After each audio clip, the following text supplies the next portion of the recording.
तो देखो यहाँ पे हम लोग स्टडी ऑफ कंपाउंड का सबसे पहला टॉपिक पढ़ने वाले हैं, जिसका नाम है हाइड्रोजन क्लोराइड गैस। तो मतलब इस चैप्टर में हम लोग पढ़ेंगे हाइड्रोजन क्लोराइड गैस को कैसे प्रिपेयर किया जाता है और बाकी हाइड्रोजन क्लोराइड गैस का क्या क्या यूजेस है। ये दो चीज हम लोग इस चैप्टर में पढ़ने वाले हैं। तो सबसे पहले हम लोग पढ़ेंगे हाइड्रोजन क्लोराइड गैस को प्रिपरेशन करने का तरीका, मतलब लेबोरेटरी प्रिपरेशन, मतलब लैब में कैसे आप हाइड्रोजन क्लोराइड गैस को प्रिपेयर कर सकते हो। तो उसके लिए रॉ मटेरियल लिया जाएगा, क्योंकि हम लोग को कोई चीज प्रिपेयर करना है, कोई चीज बनाना है, तो उसके लिए कुछ रॉ मटेरियल चाहिए कि नहीं। तो रॉ मटेरियल के तौर पे क्या क्या चीज लिया जाता है, सोडियम क्लोराइड और H2SO4 लिया जाता है। अब यही दोनों क्यों लिया जाता है इसके बारे में भी हम लोग डिस्कस करेंगे, लेकिन पहले समझ लो कि क्या रॉ मटेरियल लिया जाता है। सोडियम क्लोराइड लिया जाता है और H2SO4 लिया जाता है। और ये दोनों सब्सटेंस को जब रिएक्ट किया जाता है ना, तो टेम्परेचर को कितना रखा जाता है, 200 डिग्री सेल्सियस से कम। टेम्परेचर को 200 डिग्री सेल्सियस से कम रखने से क्या होता है, ये जो H2SO4 है ना, उसका पार्शियल डिकम्पोजिशन होता है। पार्शियल डिकम्पोजिशन का मतलब हो गया H2SO4 ब्रेक डाउन होता है H+ और HSO4-, मतलब ये बाइसल्फेट में ब्रेक डाउन होता है। अगर आप टेम्परेचर को 200 डिग्री सेल्सियस से ज्यादा ले लोगे ना, तो H2SO4 टूट के बन जाएगा H+ और SO4-, ये कंप्लीट डिकम्पोजिशन हो जाएगा। अब यहाँ पे क्वेश्चन ये भी अराइज होता है कि सर इसमें टूटने में क्या प्रॉब्लम है, वो भी हम लोग डिस्कस करेंगे, लेकिन पहले जो बता रहा हूं उस पर ध्यान दो। तो लेबोरेटरी में क्या किया जाता है, टेम्परेचर को 200 डिग्री सेल्सियस से कम रखा जाता है ताकि H2SO4 का क्या हो, पार्शियल डिकम्पोजिशन हो। मतलब H2SO4 हाइड्रोजन आयन और सल्फेट में ना टूट के हाइड्रोजन आयन और बाइसल्फेट में टूटे। और ये सोडियम क्लोराइड, ठीक है, यहाँ पे ये कंसंट्रेटेड H2SO4 लिया गया और सोडियम क्लोराइड लिया गया। दोनों को जब रिएक्ट किया गया तो देखो Na+ और ये बाइसल्फेट मिलकर क्या बन जाएगा, सोडियम बाइसल्फेट, और H+ और Cl- जुड़ के बन जाएगा HCl गैस। अब देखो ये जो HCl गैस, अब देखो इसको हम ना यहाँ पे ये डायग्राम में भी शो किए हैं। जैसे आप देख सकते हो यहाँ पे सोडियम क्लोराइड है और इसमें क्या डाला जा रहा है, ऊपर से कंसंट्रेटेड H2SO4 डाला जा रहा है। तो सोडियम क्लोराइड है और इसमें क्या डाला जा रहा है, कंसंट्रेटेड H2SO4। अब इन दोनों के बीच में रिएक्शन होगा और यहाँ पे क्या क्या बनेगा, सोडियम बाइसल्फेट। सोडियम बाइसल्फेट तो सॉल्ट है ना, तो वो वही रह जाएगा। और HCl क्या गैस है, तो गैस क्या होगा, इस पाइप से होते हुए एक दूसरा कंटेनर में जा रहा है। लेकिन इस HCl, यहाँ पे क्वेश्चन अराइज होता है कि इस HCl गैस को डायरेक्टली कलेक्ट क्यों नहीं कर लिया जा रहा है, इसको एक दूसरा कंटेनर जिसमें H2SO4 है उसमें क्यों पास किया जा रहा है। तो सीधा सा बात है कि यहाँ पे हो सकता है कि इस कंटेनर के अंदर पहले से कुछ मॉइस्चर हो, जैसे वाटर वेपर हो। तो अगर वो वाटर वेपर भी HCl के साथ जाएगा तो हम लोग को पूरा HCl नहीं मिलेगा ना, हमको HCl के साथ साथ क्या मिलेगा, वाटर वेपर भी मिल जाएगा। तो हम लोग को क्या करना है, वो वाटर वेपर को रिमूव करना है, मॉइस्चर को रिमूव करना है। और H2SO4 ना एक ड्राइंग एजेंट है। क्या है, ड्राइंग एजेंट। तो जैसे HCl गैस और मॉइस्चर यहाँ जाएगा ना, यहाँ पे कौन कौन जाएगा, HCl गैस जाएगा और सोच लो कुछ मॉइस्चर जा रहा है। मॉइस्चर मतलब वाटर वेपर। तो मॉइस्चर को क्या करेगा, H2SO4 एब्जॉर्ब कर लेगा, क्योंकि ये ड्राइंग एजेंट है। ये मॉइस्चर को क्या करेगा, खींच लेगा। और उसके बाद जो भी HCl है ना, वो यहां से होते हुए इस कंटेनर में जाएगा और इस कंटेनर में क्या किया जा रहा है, HCl को कलेक्ट किया जा रहा है। अब यहाँ पे तो चीज देखो, HCl को कौन सा डिस्प्लेसमेंट से कलेक्ट किया जा रहा है, अपवर्ड डिस्प्लेसमेंट। अपवर्ड डिस्प्लेसमेंट का मतलब होता है ऊपर से कलेक्ट किया जा रहा है। जब भी अपवर्ड डिस्प्लेसमेंट बोलेगा मतलब ऊपर से नीचे की तरफ, समझ में आया कि नहीं। और जब भी डाउनवर्ड डिस्प्लेसमेंट बोलेगा तो नीचे से ऊपर की तरफ। तो यहाँ पे अपवर्ड डिस्प्लेसमेंट से क्यों कलेक्ट किया जा रहा है, मतलब ऊपर से क्यों कलेक्ट किया जा रहा है। तो यहाँ पे हम कुछ लिखे हैं, यहाँ लिखे हैं HCl गैस जो है ना, वो हवा से 1.2 टाइम्स क्या है, हैवियर है। तो जब वो HCl गैस यहाँ जाएगा, और सोच लो कि इसके अंदर कुछ हवा भी है, कुछ अगर एयर मॉलिक्यूल्स भी है, तो एयर मॉलिक्यूल्स अगर सोच लो यहाँ पे हम ऐसे ओपन कर दें, इसको हम क्या कर दें, ओपन कर दें। और अगर सोच लो HCl गैस के साथ कुछ एयर मॉलिक्यूल्स भी है, क्योंकि सीधा सा बात है इस कंटेनर में कुछ एयर मॉलिक्यूल्स हो सकता है। सोच लो नाइट्रोजन है या कुछ कोई भी मॉलिक्यूल्स है, तो कोई भी अगर एयर मॉलिक्यूल्स है तो वो यहाँ पे सीधा सा बात लिखा है कि क्या तुम्हारा HCl जो है वो एयर से क्या है, हैवी है। कितना टाइम्स हैवी है, 1.2 टाइम्स, 1.28 टाइम्स हैवी है। तो जो चीज हैवी होगा वो नीचे चले जाएगा और जो चीज हल्का होगा क्या होगा, बाहर निकल जाएगा। नहीं समझ में आया, क्योंकि जो चीज का डेंसिटी ज्यादा होता है, जो चीज का वजन ज्यादा होता है, वो नीचे में जाके बैठेगा। तो HCl नीचे जाके बैठ जाएगा और जो एयर है वो कहाँ जाके बाहर निकल जाएगा। समझ में आएगी। तो क्योंकि HCl हैवी है और HCl हम लोग को पता है कि जैसे इस कंटेनर में जाएगा तो वो नीचे जाके बैठेगा, वो बाहर नहीं जाएगा। तो ये जरूरी नहीं कि इसके अंदर एयर हो, मान लो इसके अंदर एयर नहीं भी है तब भी हम लोग को पता नहीं, क्योंकि ये हैवी है, ये नीचे जाके बैठेगा। तो इसीलिए इसको अपवर्ड डिस्प्लेसमेंट से लिया जा रहा है ताकि ये नीचे जाके यहाँ बैठ जाए, बाहर ना निकले। समझ में आएगी नहीं? और अब यहाँ पे देखो, अब कुछ क्वेश्चन सब यहाँ पे पूछा गया है कि यहाँ पे H2SO4 को ही क्यों प्रेफर किया गया है ड्राइंग एजेंट के तौर पे। ड्राइंग एजेंट और भी होते हैं, जैसे क्विक लाइम भी ड्राइंग एजेंट होता है। तो यहाँ पे H2SO4 को ही ड्राइंग एजेंट के तौर पे क्यों यूज किया गया है, उन लोगों को, उन चीजों को क्यों नहीं यूज किया गया? क्योंकि यहाँ पे है कि H2SO4 जो है ना वो HCl के साथ रिएक्ट नहीं करेगा, क्योंकि HCl भी एक एसिड है और H2SO4 भी एक एसिड है। लेकिन अगर हम लोग क्विक लाइम यूज करते तो बेस होता, बेस क्या करता है, HCl के साथ रिएक्ट कर लेते। अरे समझ में आ रहा है कि नहीं? हम लोग आगे उस रिएक्शन के बारे में भी डिस्कस करेंगे, पहले इन चीजों को समझ लो। फिर नेक्स्ट है कि हम लोग यहाँ पे सोडियम क्लोराइड को ही क्यों लिए, क्योंकि देखो सीधा सा बात है, सोडियम क्लोराइड हर घर में अवेलेबल है, इजीली अवेलेबल है, मतलब बहुत सस्ता है और इजीली अवेलेबल है। तो सोडियम क्लोराइड को क्यों प्रेफर किया गया, समझ में आया? क्योंकि वो चीप है और इजीली अवेलेबल, मतलब सस्ता है और इजीली अवेलेबल है। नेक्स्ट है कि यहाँ पे कंसेंट्रेटेड H2SO4 ही क्यों लिया गया, कोई और एसिड क्यों नहीं लिया गया? समझ में आ रहा है कि यहाँ पे हम लोग कंसेंट्रेटेड H2SO4 ही क्यों लिए, यहाँ पे हम लोग नाइट्रिक एसिड क्यों नहीं ले लिए? क्योंकि क्वेश्चन अराइज होता है ना कि अगर आप तो नाइट्रिक एसिड से भी बना सकते हैं ना, HNO3 ले लेंगे अगर, तो ये सोडियम नाइट्रेट हो जाएगा, H और Cl मिलकर HCl हो जाएगा। तो क्वेश्चन अराइज होता है कि हम लोग यहाँ पे HNO3 क्यों नहीं ले लिए? तो देखो HNO3 और H2SO4 में एक डिफरेंस है। HNO3 जो है ना वो वोलेटाइल है, वोलेटाइल है मतलब खुद वो अगर कहीं पे रहता है तो वो वेपराइज हो जाता है। तो यहाँ पे HNO3 अगर आप यहाँ पे रिएक्शन करोगे तो HCl तो बनेगा, लेकिन HCl के साथ साथ HNO3 भी क्या हो जाएगा, मिक्स हो जाएगा, वेपराइज हो जाएगा। तो इस पाइप से कौन कौन गुजरेगा, HCl भी गुजरेगा और HNO3 भी गुजरेगा। तो आपको तब HCl तो मिलेगा नहीं ना, क्योंकि देखो HCl बनेगा, ये मैं बोल रहा हूँ HCl बनेगा, लेकिन जब HCl इसके साथ HCl जैसी इस पाइप से इधर जाएगा ना, तो उसके साथ HNO3 भी वेपर स्टेट में क्या होगा, इधर जाने लगेगा। तो आपको तो फिर HCl नहीं मिलेगा ना। लेकिन H2SO4 का क्या खासियत है, ये नॉन वोलेटाइल है। समझ में आया कि नहीं? तो यहां से जब HCl जब गैस बन के जाएगा तो उसके साथ H2SO4 नहीं जाएगा, वो लिक्विड स्टेट में ही रहेगा, क्योंकि वो वोलेटाइल का मतलब होता है वेपराइज। तो यहाँ पे H2SO4 वेपराइज नहीं होता है, पर HNO3 वेपराइज होता है। ये सारा चीज समझ में आया? अब क्वेश्चन ये होता है कि यहाँ पे HCl ही प्रोड्यूस हुआ है, मतलब यहाँ पे HCl ही कलेक्ट हुआ है, ये हम लोग को कैसे पता चलेगा? तो उसके लिए क्या किया जाता है, एमोनिया जो होता है ना, एमोनियम लिक्विड एमोनिया मतलब हो गया NH4OH। इसमें एक रॉड को डिप करना है लिक्विड एमोनिया में, और मतलब ये एक्चुअली ऐसा है, इसको अगर आप ब्रेक डाउन करोगे तो ये बनेगा NH3 प्लस H2O। समझ में आ रहा है? ये अमोनियम हाइड्रोक्साइड, ये है लिक्विड एमोनिया। आपको आपको क्या करना है, ग्लास रॉड लेना है और लिक्विड एमोनिया में डिप करना है। और हम लोग को पता है कि लिक्विड एमोनिया क्या क्या चीज से बना हुआ है, NH3 और H2O से बना है। तो आपको लिक्विड एमोनिया में डिप करना है, और जहां पे ये HCl गैस कलेक्ट हो रहा है ना, वहां पे उस लिक्विड एमोनिया को ऐसे लाना है। जैसे ही आप वहां पे लिक्विड एमोनिया को लाओगे तो लिक्विड एमोनिया के अंदर जो एमोनिया है वो क्या करेगा, उस HCl गैस के साथ रिएक्शन करेगा और क्या बना लेगा, एमोनियम क्लोराइड। ये समझ में आ रहा है? और एमोनियम क्लोराइड जो है एक सस्पेंडेड पार्टिकल है। सस्पेंडेड पार्टिकल मतलब ये पार्टिकल आपको दिखाई देगा। ये पार्टिकल आपको कैसे दिखाई देगा, व्हाइट फ्यूम के तौर पे दिखाई देगा, मतलब यहाँ पे व्हाइट धुआं निकलने लगेगा।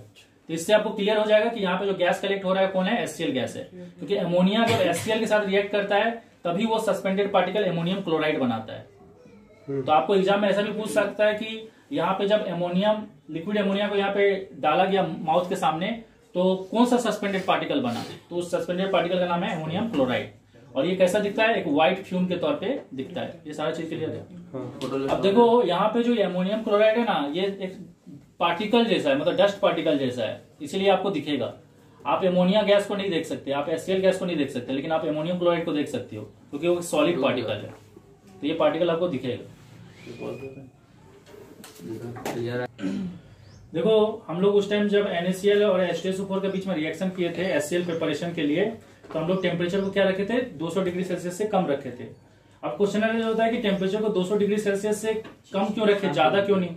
तो ज्यादा अगर आप रखोगे ना, तो ये जो H2SO4 है ना, ये कंप्लीट डिसोसिएट होगा। कंप्लीट डिसोसिएट होगा मतलब ये ब्रेक डाउन हो जाएगा H+ और SO4 2 माइनस में, और फिर ये टूट के क्या बनेगा Na+ और Cl माइनस, Na+ और SO4 2 माइनस जुड़ के Na2SO4 बन जाएगा, और H+ और Cl माइनस जुड़ के HCl बन जाएगा। तो यहाँ पे भी तो HCl बन रहा है ना, लेकिन फिर भी हम लोग ये रिएक्शन क्यों परफॉर्म नहीं करते हैं? इसका पीछे देखो बहुत सिंपल सा कारण है। पहला कारण है कि अगर आप टेम्परेचर को 200 डिग्री सेल्सियस से ज्यादा रखोगे तो उसके लिए आपका फ्यूल भी ज्यादा वेस्ट होगा, क्योंकि आपको उस चीज को गर्म करने के लिए ज्यादा फ्यूल जलाना पड़ेगा। दूसरा चीज है कि ये जो Na2SO4 है ना, ये क्या होता है, बहुत ज्यादा स्टिकी होता है, और ये ग्लास में क्या हो जाता है, चिपक जाता है। और अगर आप सब लोग कोई कंटेनर में आप ये चीज का रिएक्शन कर रहे हो, वो कंटेनर तो गिलास से बना हुआ है ना, तो उसका वाल में ये Na2SO4 क्या होगा, चिपक जाएगा। तो बाद में अगर आप उसको निकालने की कोशिश करोगे धो के, तो वो तो निकलेगा नहीं ना, तो क्या होगा, अगर आप ज्यादा उसको ऐसे से करोगे तो वो फूट जाएगा गिलास। अभी समझ में आ रहा है? तो वही लिखा है कि glass apparatus tend to crack. क्यों क्रैक होगा? क्योंकि ये यहाँ पे चिपक जाएगा, फिर आप उसको साफ करने की कोशिश करोगे तो ग्लास क्रैक हो जाएगा। अरे समझ में आ रहा है? और दूसरा चीज हो गया, अगर एक बार ये ग्लास में चिपक गया तो आप फिर आप ये वाला ग्लास को दोबारा किसी और रिएक्शन के लिए यूज नहीं कर सकते, क्योंकि अब ये साफ गिलास तो नहीं रहा ना, क्योंकि इसमें तो Na2SO4 चिपका हुआ है। ये सब समझ में आएगा? तो यहाँ पे लिखा भी है कि स्टिकी है और इसको रिमूव करना बहुत डिफिकल्ट है। अब हम लोग का क्वेश्चन अरेज हुआ, नेक्स्ट क्वेश्चन है कि हम लोग H2SO4 को यूज किए थे एज ए ड्राइंग एजेंट, पर हमारे पास अदर ड्राइंग एजेंट भी है, जैसे कैल्शियम ऑक्साइड और फॉस्फोरस पेंटाऑक्साइड, ये सब भी है। लेकिन ये दोनों क्या है ना, ये दोनों बेसिक नेचर के हैं, और जब भी कोई बेसिक चीज एसिडिक चीज से रिएक्ट करता है तो क्या बनता है, सॉल्ट और वाटर बना लेता है। तो अगर आप यहाँ पे CaO यूज करोगे तो Ca क्या होगा, टूट के बन जाएगा Ca2+ O2 माइनस, और ये टूट के बन जाएगा H+ और Cl माइनस। तो Ca2+ Cl माइनस के साथ जुड़ के क्या बन जाएगा, CaCl2, और H+ और O2 क्या जुड़ के बन जाएगा, H2O। ये समझ में आएगी? तो आपको तो तब HCl गैस तो मिलेगा ही नहीं ना, क्योंकि HCl गैस से तो ये खुद रिएक्ट कर लिया। लेकिन H2SO4 क्या कर रहा था, मॉइस्चर को एब्जॉर्ब भी कर ले रहा था और HCl के साथ रिएक्ट भी नहीं कर रहा था। और अगर यहाँ पे आप फॉस्फोरस पेंटाऑक्साइड जो अगर यूज करते हो, तो फॉस्फोरस पेंटाऑक्साइड टूट के क्या बन जाएगा, P5+ और O2 माइनस, और ये टूट के बन जाएगा H+ और Cl माइनस। और देखो ये दोनों जब रिएक्ट करता है ना, तो ये दो सब्सटेंस बनाता है। एक सब्सटेंस का नाम है फॉस्फोरिक ऑक्सीक्लोराइड और एक ठो का नाम है मेटा फॉस्फोरिक एसिड।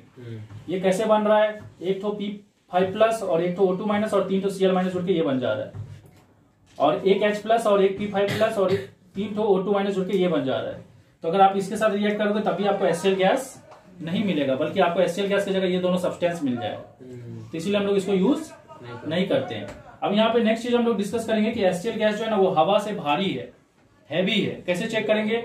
यहाँ पे एक कैंडल को जला दिए हैं, एक कंटेनर में है, कैंडल जल रहा है। हम लोग HCl गैस को एक दूसरा कंटेनर में भर के लाए और जैसे उल्टा किए ना, तो जैसे HCl गैस नीचे जाएगा तो यहाँ का सारा जगह को ऑक्यूपाई कर लेगा, और HCl गैस जैसे इस जगह को ऑक्यूपाई करेगा तो यहाँ का ऑक्सीजन कहाँ चले जाएगा, बाहर। क्योंकि देखो सीधा सा बात है, ऑक्सीजन एक एयर है, और एयर से हम लोग जानते हैं कि HCl गैस भारी होता है, तो जो चीज भारी होगा वो नीचे आ जाएगा, और जो चीज हल्का है वो ऊपर चले जाएगा, क्योंकि हम लोग जानते हैं जिसका डेंसिटी ज्यादा होता है वो नीचे होता है, और जो हल्का होता है ऊपर।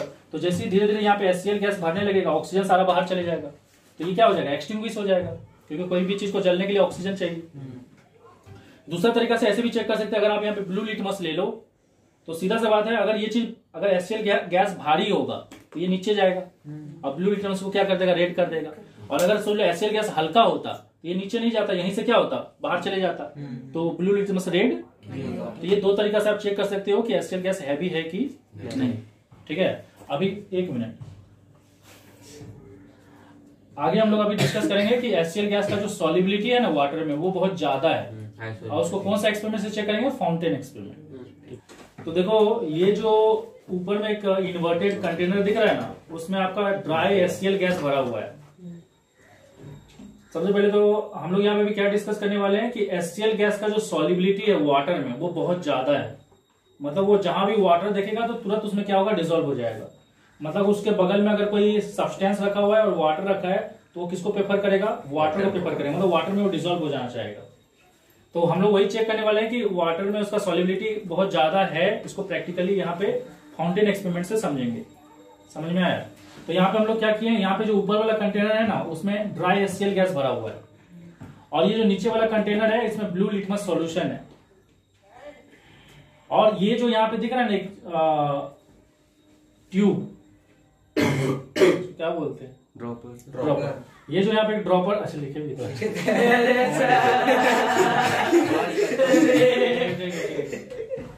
यहाँ पे देखो, ये जो ड्रॉपर है ना, इस ड्रॉपर में क्या है, पानी है, और ये है आपका HCl गैस, और यहाँ पे ब्लू लिटमस। ये सारा चीज समझ में आया।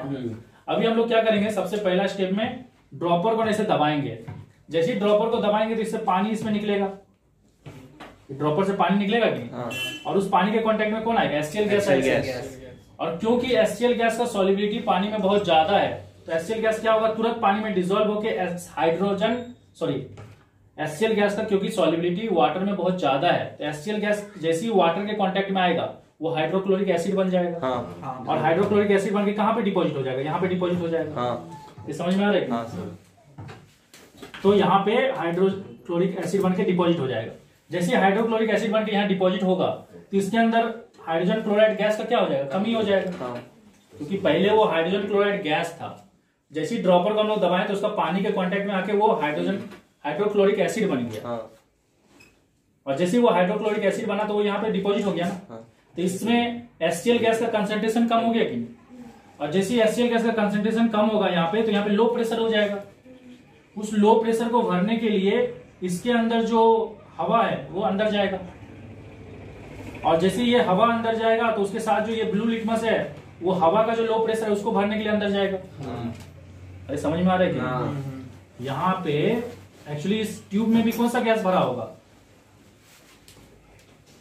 ये चीज समझ में आया कि नहीं? यहाँ पे HCl गैस था।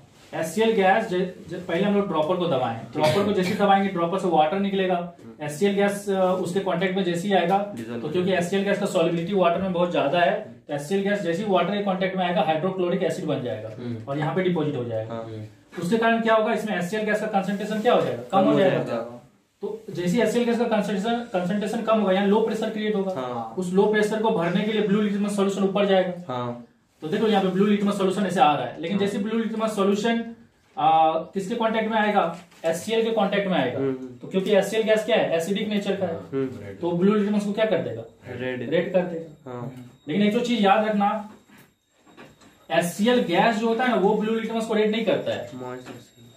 हाँ, HCl गैस ब्लू लिटमस को रेड नहीं करता। यहाँ पे हम लोग ब्लू लिटमस सॉल्यूशन लिए हैं, मतलब यहाँ पे ब्लू लिटमस को हम लोग पानी में मिलाए हैं। तो जब ये ब्लू लिटमस ऊपर जाएगा तो अपने साथ पानी को भी लेके जाएगा ना। तो पहले क्या होगा, HCl गैस पानी के साथ मिलके क्या बन जाएगा, HCl मतलब हाइड्रोक्लोरिक एसिड बनेगा। और ये हाइड्रोक्लोरिक एसिड जो है वो ब्लू लिटमस को क्या करेगा, रेड करेगा।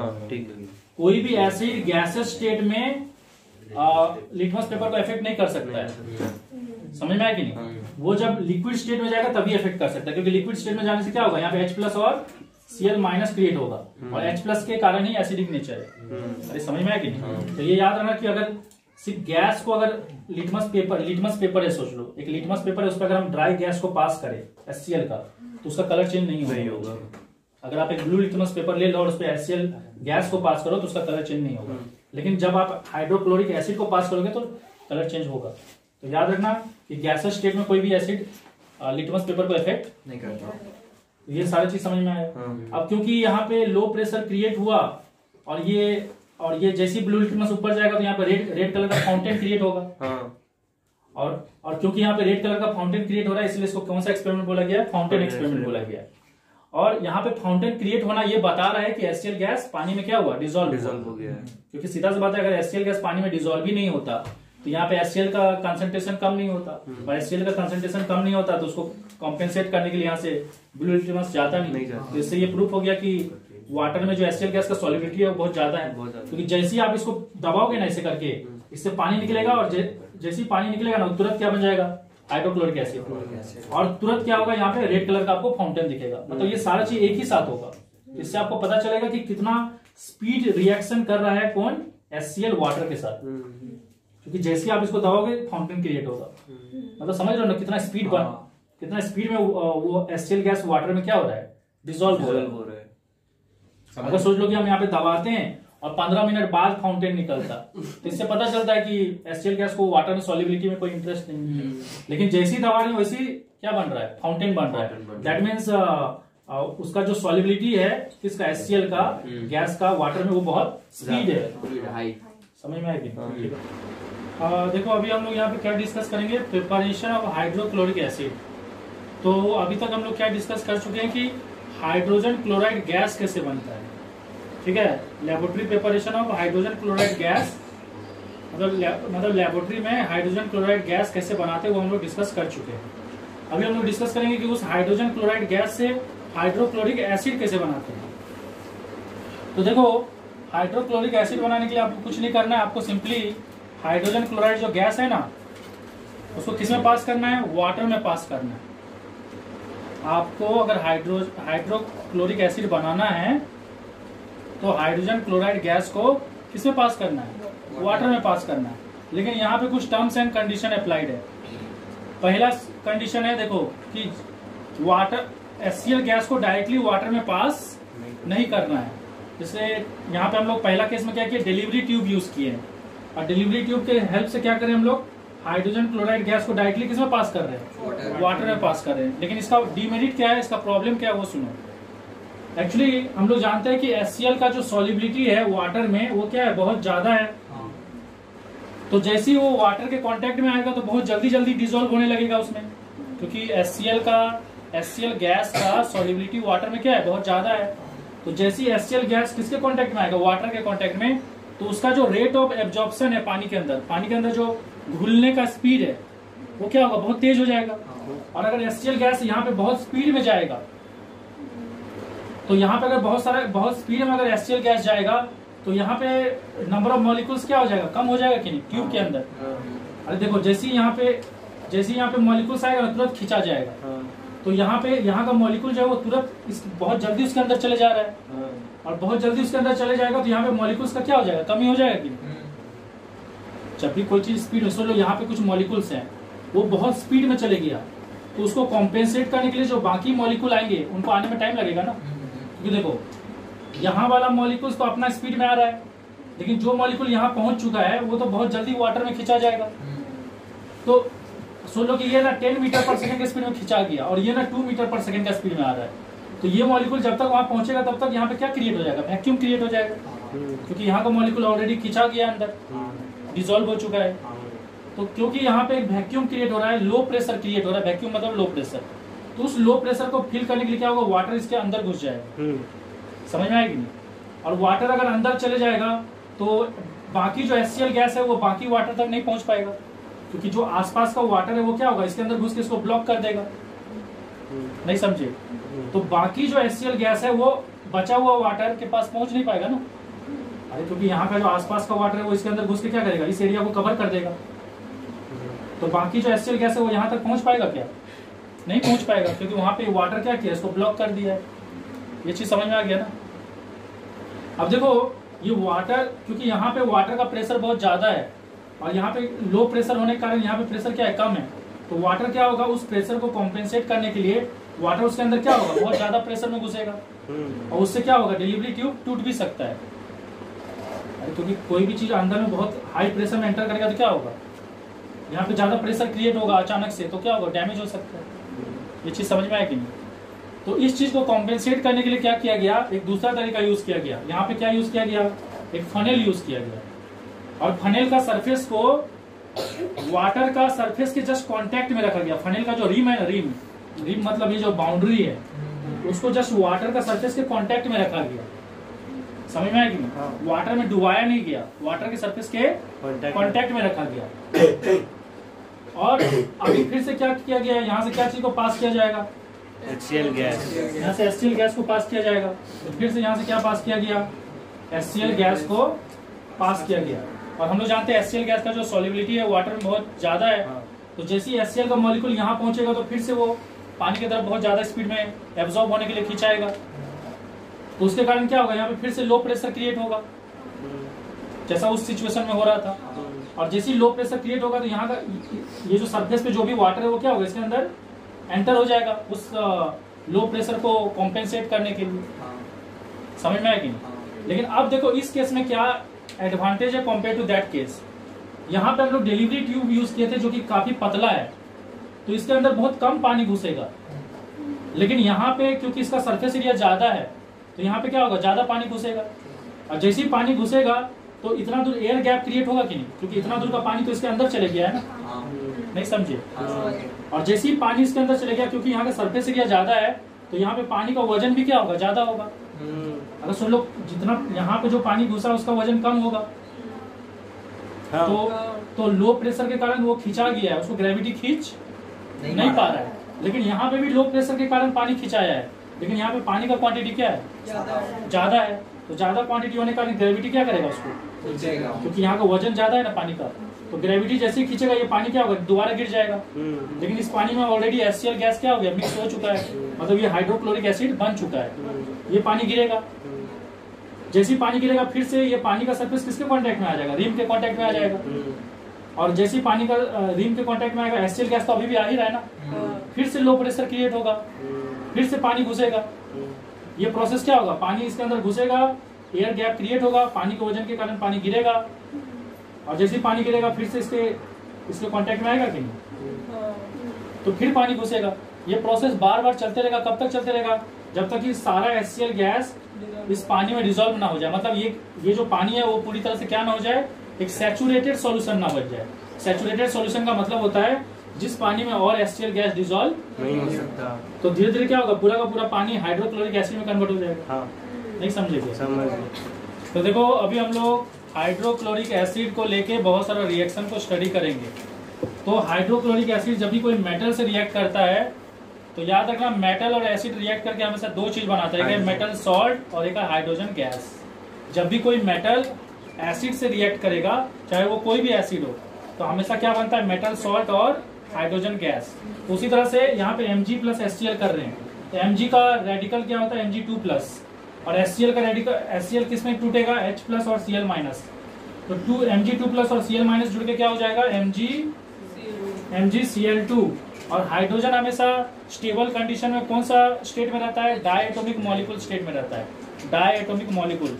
तो एक हाइड्रोजन और हाइड्रोजन से जुड़ के क्या बन जाएगा, H2 बन जाएगा। बाकी हम इसको बैलेंस नहीं कर रहे हैं, बैलेंस आप लोग करना। H2 गैस, हाँ हाइड्रोजन गैस। अब देखो यहाँ पे कॉपर ऑक्साइड और HCl लिए हैं। कॉपर ऑक्साइड क्या होता है, एक बेस होता है। कोई भी मेटल ऑक्साइड क्या होता है, बेस, एक्सेप्ट क्या क्या, जिंक ऑक्साइड, लीड ऑक्साइड और एल्युमिनियम ऑक्साइड, क्योंकि ये लोग एम्फोटेरिक होते हैं, मतलब ये एसिड और बेस दोनों से रिएक्ट कर सकते हैं। लेकिन बाकी जो मेटल ऑक्साइड होते हैं वो बेसिक होते हैं। तो बेस जब भी कोई एसिड से रिएक्ट करता है तो न्यूट्रलाइजेशन रिएक्शन होता है, और न्यूट्रलाइजेशन रिएक्शन में हमेशा क्या बनता है, सॉल्ट और वाटर बनता है। तो जब बेस और एसिड रिएक्ट करेगा तो क्या बनेगा, सॉल्ट और वाटर। तो जितने भी मेटल ऑक्साइड होते हैं एक्सेप्ट जिंक, एल्युमिनियम और लीड ऑक्साइड, सभी बेसिक होते हैं। तो बेस और एसिड रिएक्ट करके क्या बनेगा, सॉल्ट और वाटर।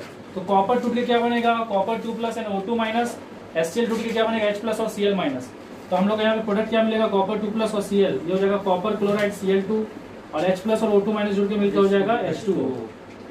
सिमिलरली एमोनियम हाइड्रोक्साइड जो है बेसिक नेचर का है, बेसिक हाइड्रोक्साइड होता है। तो ये टूट के बन जाएगा NH4 प्लस और OH माइनस, और ये बन जाएगा H प्लस Cl माइनस। तो ये NH4 प्लस के साथ जुड़ के क्या हो जाएगा, NH4Cl, और H प्लस और OH जुड़ के क्या हो जाएगा, H2O। नेक्स्ट है आपका कॉपर कार्बोनेट और HCl। कॉपर कार्बोनेट क्या टूट के बनेगा, कॉपर 2 प्लस और CO3 माइनस, CO3 2 माइनस, और HCl बन जाएगा H प्लस और Cl माइनस। कॉपर 2 प्लस और Cl माइनस जुड़ के क्या बन जाएगा, कॉपर क्लोराइड, और H प्लस और CO3 2 माइनस जुड़ के क्या हो जाएगा, H2CO3, ये बनेगा, जिसका नाम है कार्बोनिक एसिड। लेकिन कार्बोनिक एसिड जो है ना वो बहुत ज्यादा ही अनस्टेबल होता है, तो कुछ टाइम बाद ये कार्बनिक अनस्टेबल एसिड क्या होगा, कुछ टाइम बाद क्या बन जाएगा, H2 और CO2 में डिकम्पोज हो जाएगा। समझ में आ रहा है कि नहीं? तो अगर सोचो कार्बनिक एसिड में वाटर का परसेंटेज ज्यादा हो जाए, मतलब डाइल्यूट कार्बनिक एसिड हो, तो ये क्या होता है, अनस्टेबल होता है। ये क्या होता है, मतलब अनस्टेबल होता है, और ये टूट के क्या बन जाता है, H2 और CO2 बन जाता है। तो इसीलिए आप जब ये रिएक्शन करोगे ना, जब भी कार्बनिक एसिड बनेगा तो कार्बनिक एसिड की जगह हमेशा क्या लिखना, H2CO3 नहीं लिख के क्या लिखना, ये और ये लिखना। तो ये हो जाएगा H2O प्लस CO2। नेक्स्ट देखो यहाँ पे कैल्शियम बाइकार्बोनेट और HCl। तो ये टूट के क्या बनेगा, कैल्शियम 2 प्लस और SCO3 माइनस बाइकार्बोनेट, और ये टूट के क्या बनेगा, H प्लस और Cl माइनस।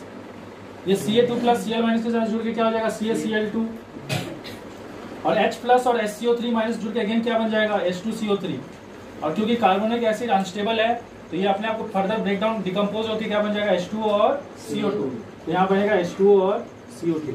आप याद रखना जब भी कार्बोनिक एसिड बनेगा तो आप कार्बोनिक एसिड मत लिखना, आप डायरेक्टली उसकी जगह H2 और CO2 लिखना क्योंकि ये अनस्टेबल है। उसके बाद है मैग्नीशियम सल्फाइड, मैग्नीशियम सल्फाइड है और HCl है। ये टूट के क्या बन जाएगा, Mg2 प्लस और SO3 2 माइनस।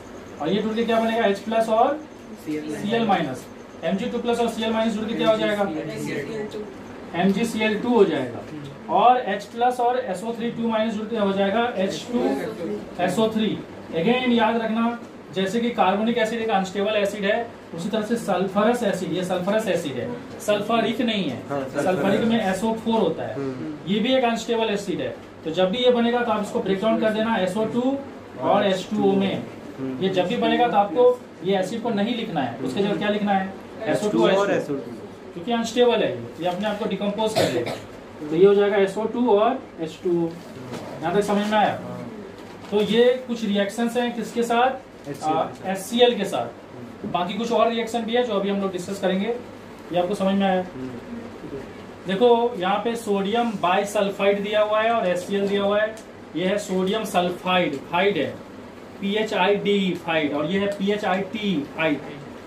तो ये है सोडियम बाइसल्फाइड फाइड टॉ, और ये है फाइड डॉ, और ये है सिल्वर नाइट्रेट। इन तीनों का रिएक्शन भी HCl के साथ करेंगे तो ये टूट के क्या बनेगा, Na प्लस और HSO3 माइनस, और ये बनेगा H प्लस और Cl माइनस।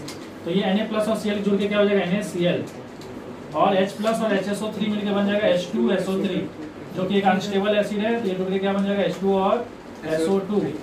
तो यहाँ पे लिखोगे H2O और SO2, पहले SO2 बाद में H2O, कैसे भी लिख सकते हो, कोई प्रॉब्लम नहीं। और ये सोडियम सल्फाइड है, ये टूट के क्या बनेगा, N प्लस और H2 माइनस, और ये H प्लस और Cl माइनस। ये Na प्लस और Cl माइनस जुड़ के क्या हो जाएगा, NaCl, और H प्लस और H2 माइनस जुड़ के क्या हो जाएगा, H2S। Silver nitrate Ag plus NO3 minus और H प्लस और Cl माइनस।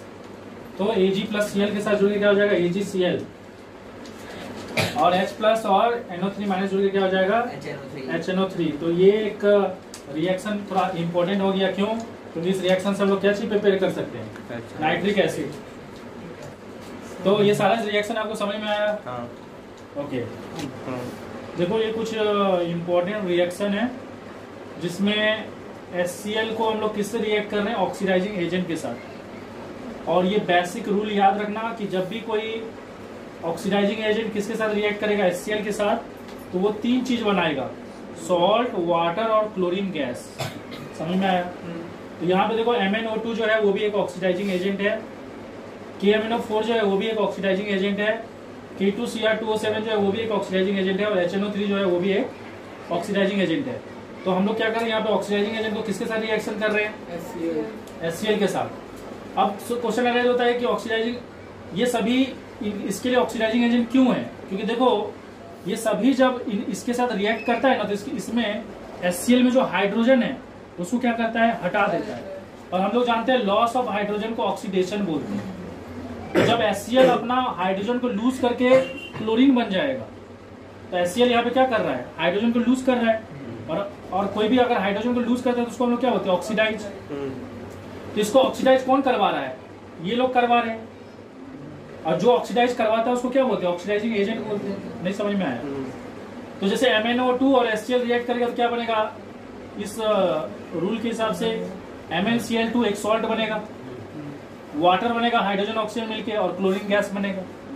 अगर आप KMnO4 लोगे तो पोटासियम भी क्लोरीन के साथ सॉल्ट बनाएगा, और मैंगनीज जो है वो भी क्लोरीन के साथ सॉल्ट बनाएगा। तो ये दोनों सॉल्ट कैटेगरी में आ गए। और बाकी हाइड्रोजन और ऑक्सीजन मिलकर क्या बनेगा, वाटर, और क्लोरीन गैस लिबरेट होगा। देखो वही रूल फॉलो हो रहा है कि नहीं, सॉल्ट, वाटर एंड क्लोरीन, जितना भी मेटल रहेगा वो सॉल्ट बनाएगा। अब देखो K2Cr2O7 जो है उसमें पोटासियम भी सॉल्ट बनाएगा और क्रोमियम भी सॉल्ट बनाएगा, बाकी वाटर और क्लोरीन। सेम चीज अगर आप HNO3 लेते हो, और यहाँ पे एक पार्ट मतलब बाय वॉल्यूम अगर आप सोच लो 1 ml सोच लो HNO3 लेते हो, और 3 ml आप क्या लेते हो, HCl। इन दोनों का जो मिक्सचर होता है ना उसको क्या बोलते हैं? Aqua regia. तो अब देखो जैसे कि यहाँ पे HNO3 है, अगर आप HNO3 1 वॉल्यूम लोगे और HCl 3 वॉल्यूम लोगे, मतलब ये 1 ml लोगे और ये 3 ml लोगे और इन दोनों को मिलाओगे तो इन दोनों का जो मिलने से जो सब्सटेंस बनेगा उसको क्या बोलते हैं? एक्वा रेजिया बोलते हैं। और ये दोनों जब रिएक्ट करता है तो नाइट्रोसिल क्लोराइड बन रहा है, NOCl, और ये वाटर हो गया। और यहाँ पे जो क्लोरीन गैस नहीं बन के क्या बन रहा है? नेसेंट क्लोरीन बन रहा है। बाकी सब केस में क्लोरीन गैस बन रहा है, लेकिन यहाँ पे क्या बन रहा है? नेसेंट क्लोरीन, मतलब क्लोरीन का एटम बन रहा है। अरे समझ में आ रहा है कि नहीं? और ये क्लोरीन का जो एटम है ना, ये क्लोरीन का एटम क्या करता है? अगर आप ये सॉल्यूशन बनाते हो और इसमें आप क्या करते हो? कोई गोल्ड या प्लैटिनियम का कोई सब्सटेंस डालते हो, सुन लो मैं इसमें गोल्ड डालता हूँ, इन दोनों का मिक्सचर में क्या डालता हूँ? गोल्ड। तो ये गोल्ड क्या करेगा? वो जो नेसेंट क्लोरीन है ना, अरे ये जो नेसेंट क्लोरीन है इसके साथ रिएक्ट करके क्या बना लेगा? गोल्ड क्लोराइड बना लेगा। अरे समझ में आ रहा है कि नहीं? ये जो गोल्ड है ये इस क्लोरीन के साथ रिएक्ट करके क्या बना लेगा? गोल्ड क्लोराइड बना लेगा। और इस तरह से क्या होगा? वो जो गोल्ड है वो क्या होगा? इसमें डिसॉल्व हो जाएगा। तो जब भी आप दुकान में जाते हो और बोलते हो कि भैया इस सोना का जो भी ज्वेलरी है उसको थोड़ा साफ कर दीजिए, तो वो लोग क्या करते हैं? HNO3 और HCl का एक सॉल्यूशन बनाते हैं और उसमें आपका ज्वेलरी को डुबाते हैं। तो उसमें से क्या होता है? कुछ ज्वेलरी उसमें डिसॉल्व हो जाता है और वो क्या करता है? ये जो नेसेंट क्लोरीन बन रहा है ना, इसके साथ रिएक्ट करके गोल्ड क्लोराइड बना लेता है। अगर आप प्लैटिनियम डिसॉल्व करोगे तो प्लैटिनियम क्लोराइड बना लेगा। ये समझ में आ रहा है कि नहीं? तो इस तरह से क्या होगा? आपका सोना का थोड़ा सा लॉस हो जाएगा।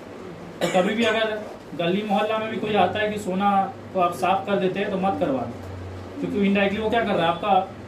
आपका उसमें से कुछ सोना को क्या कर रहा है? इस सॉल्यूशन में डिसॉल्व करा ले रहा है और बाद में वो लोग क्या करेगा? इसको इलेक्ट्रोलाइसिस करके या किसी प्रोसेस से गोल्ड को दोबारा एक्सट्रैक्ट कर लेगा। अरे समझ में आएगी? तो इस तरह से सोना का चोरी भी हो सकता है। ये सारा चीज समझ में आया? ओके। और यहाँ पे एक थोड़ा सा करेक्शन कर लेना, यहाँ पे 8H2O नहीं होगा, यहाँ पे 7H2O होगा, तो बैलेंसिंग तब। और यहाँ पे इसको भी करेक्शन कर लेना, ये थोड़ा, तो ये दो जगह थोड़ा करेक्शन कर लेना। यहाँ पे 7H2 होगा, 3 क्लोरीन होगा, इसको बैलेंस करना है।